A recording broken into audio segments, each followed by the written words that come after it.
Welcome to a special holiday episode of The Bold and the Beautiful. Today we're at Union Rescue Mission in downtown Los Angeles. The people interviewed are not actors, but rather guests of this extraordinary home for those in need.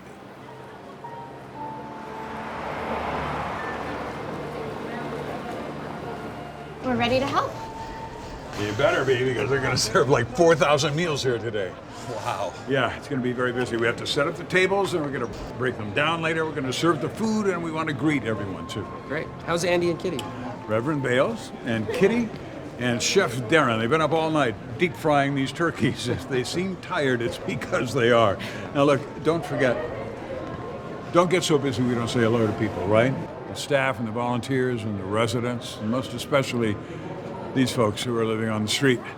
Ready to work? Yes. Let's go. Come on.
There you are. You made it. Yeah, I'm ready to help. What do you need? Oh, what do I need?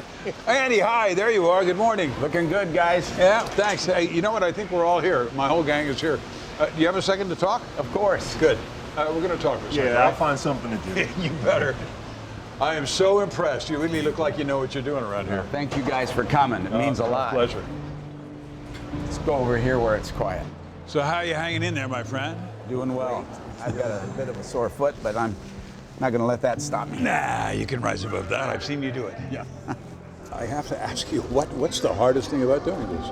I think the hardest thing is raising enough resources to meet the need, and the amount of need you can meet depends on how many resources you raise. So you can never do all that your heart wants to do. It takes a lot to take care of the 800 folks that are under our roof, but what do you do about the 2,000 people living out on the street? And that bothers me every night as I drive home. You have days that you're really disappointed in what's happened and what you're able to do? Certainly, and especially when somebody has turned their life around, gotten on their feet, and then they fall back into the old destructive patterns. And you don't know where your friend is gone now. I would like very much to be able to talk to some of these, some of the residents here and some of the people from the street. Can you help me with that? Absolutely. That's really what makes the difference. You know, we think that feeding and all of that makes the difference, but looking somebody in the eyes and spending time with them, building relationship, that is the way to change lives. That's the way that we're going to end homelessness. It's not going to be a big program. It's going to be a friendship.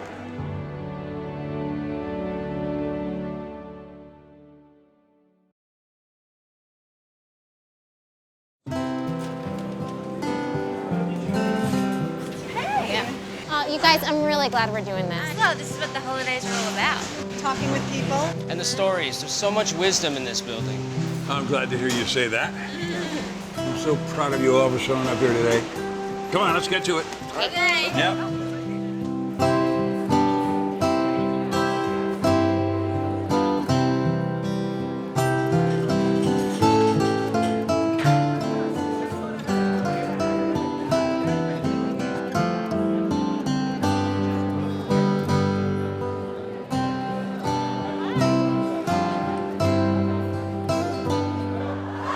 What's your experience been like being here? Oh, wow. At first, it was like, whoa. But a lot of love. A lot of love. and a lot of support. Yeah. I feel a little bit better. Do you celebrate Christmas? Yes, I do. Yeah. And what does that holiday mean to you? It brings joy to everyone by getting presents. Yeah. And it shows love. Love. Yeah. Because everybody's... Stories, like pictures. You bring out pictures and share it with family members. Like, do you have pictures with you? No, I don't. I didn't get a chance to bring any of that with me. So I'm basically starting over Wow. with everything. Wow. Furniture, TVs, everything you can name. I have to start over. Yeah. And that's hard, meaning taking the bus, trying to find an apartment, credit checks, and saving. Yeah. And then you have to save to get beds, couches, refrigerators, everything. So it's hard.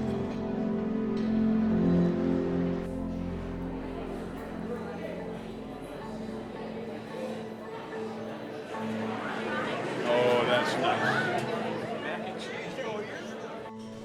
Oh my God! Thank you guys so much for coming.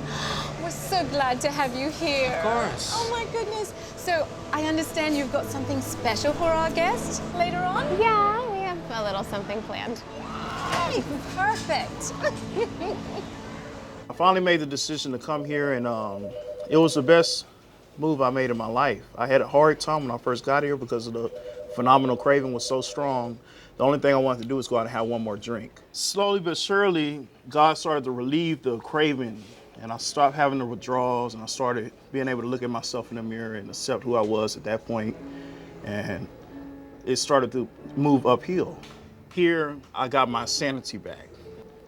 It was really a great learning process for me because I learned about discipline, I learned about having integrity, I learned about having respect, and owning up to your mistakes. Trying to make the best decisions in your life moving forward.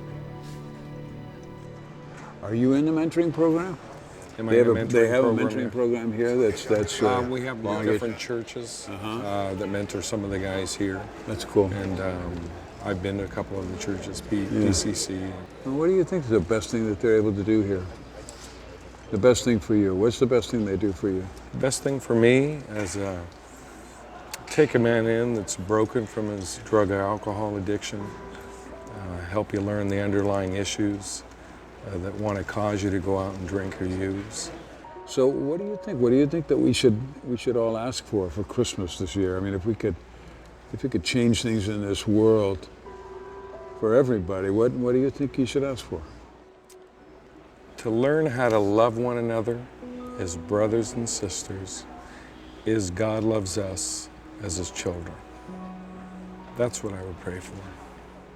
Simple as that, huh? Yeah. About that simple. Hi, guys. What's up, guys? Hello. How you What are all your doing? names? I'm Sarah. I'm Max, Damien, I'm Brendan. So what would you guys say is your Christmas wish? I just want our lives back. I lost my car and we got into a wreck. Next day I lost my job. And we were doing okay before then. I want my kids to smile again and be able to say, you know, we're not relying on anybody else. But because of this place, it makes you realize you don't have to be fiercely independent and just stay there. This place has helped us out, and we're almost there. We almost have our lives back. I want our lives back for their sake. So. Because, like, instead of looking at this as being homeless or being, you know, like being here, since this is a homeless shelter, first I was, you know, I would walk down, you know, Skid Row and say, oh, or like, you know, think, well, you know, it's dirty here, I don't want to be here. But then after a while, you get to realize these people, you know, they are people, they're human beings. Yeah. Some of them choose to be here, some of them don't. Unfortunate things happen. I can speak from myself and my experience being fiercely independent. Sometimes you don't want to say, I need the help. Anybody can end up down here. Like I said, I have a degree in psychology. Doesn't mean you're uneducated because you end up homeless. I had a home before. I had my kids, I had my job, I'm mom. It was normal every day for us, and then bam, this happens. I can't say enough for the rescue mission because Every single day they deal with hundreds and hundreds and hundreds of people. And they're caring. Thank you guys so much for sharing your story. We've all had those times where we were down, regardless of what put us there. And you guys are showing us that it doesn't matter where you fall, that you can always get up, and you don't have to get up alone. So thank you very much. You're welcome.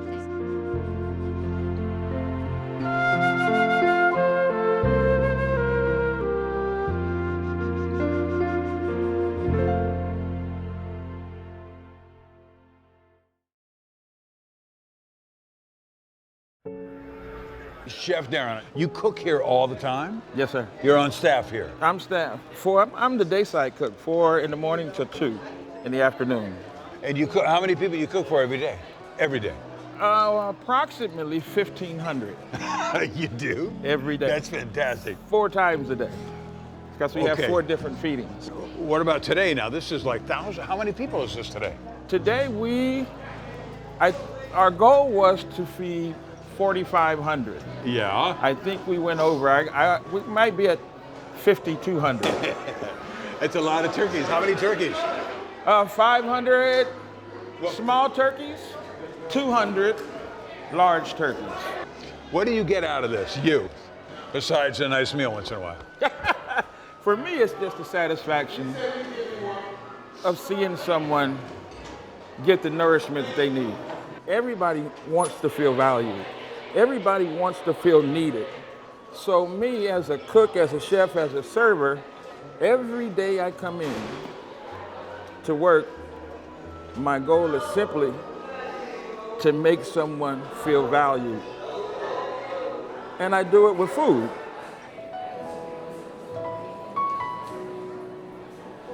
What's everybody's names? Jamil. Jamil? Joseph. Joseph? Janaya. Janaya. Well, thanks for sitting down with us today and talking with us. What does this place mean to you right now? It's like a blessing because it was hard to find a place to go to with children. Like, I'm a single father with children, then I have a teenager, and this is the only place that I could get to help us. Yeah. If you had to get a message out there to people that they want to know more about missions, or you want to share with them how to feel about problems that may arise, what would you say to them? I would say that, this mission has been a blessing. Mm-hmm. I would tell people, don't give up. Don't be ashamed to go. Don't be ashamed to go into a mission. I mean, missions where you're going to get help. I know that everybody has a story and everybody has a struggle, and so do they. They know that everybody's got a different story and everybody needs help in different ways. So if you need help, go for the help. You know, I wouldn't really want to be living on the street with my children. So I came here and I didn't give up. You know. That's awesome. How long have you lived at Union? I've been staying here for about a month and a half. Okay. And where were you before that? Well, I've been homeless since February of 2012, and I've been staying in family members' houses, motel, trailer. I even went to Baja California for a while, and I recently came back, and that's why I came here. And what's it been like for you, Haley? It's been hard because we moved to different schools. So it's hard to leave your friends and yeah. What about for you, Destiny? It's too hard for us to be moving around a lot. Yeah. Mm-hmm. How about you? Well, kind of sad because sometimes you can't really get a good report card when you move too much. Yeah, that's really hard. Have there been moments through all of this, you know, where you've been able to like really laugh, or any moments where you feel like as a family that you remember that are really joyful that you can tell us Being about? here, honestly, right Really? here. The Why? people we met here. Really? The people we met here, we be busting or laughing in the room, praying, singing, praising the Lord. Yes. Wow. Really. Tell me a little bit about yourself. Well, I was born in Denver. I grew up in Glendale. primarily an upper middle class neighborhood, and you know, had a decent childhood, some little rough spots and here and there, a little rebellion. And how has being here changed your life, and not just as far as what you've taken, but what you've also wound up giving back? And what I want to do is just start working with teenagers, because when I was a teenager and things started falling apart and I started dabbling, you know, in drugs and alcohol, if somebody would have reached out then, I think I might have had a better chance. You know, there's a lot of kids out there that are, you know, they have no direction because they don't have anybody in their life to help guide them. I owe a lot to this place. I got my dignity back. I got my pride back. I got my children back. And they say, you can't get them back. But each and every one of us needs to be loved. Yeah. And be told that you love. And be treated nice, kind, and respectful. And if you do that every day, your light inside will shine.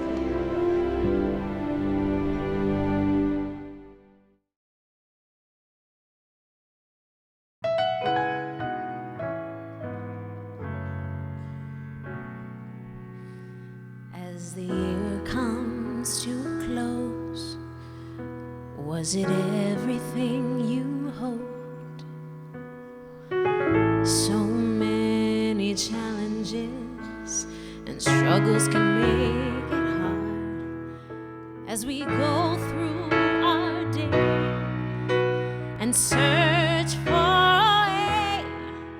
Did you find a time to step outside your own life? It's the spirit of season, and the season gives us reason to remember our blessings and help one another, no matter who you are and no matter where you've been. This is where it all begins, because the greatest gift is the one. Yeah, the greatest gift is the one.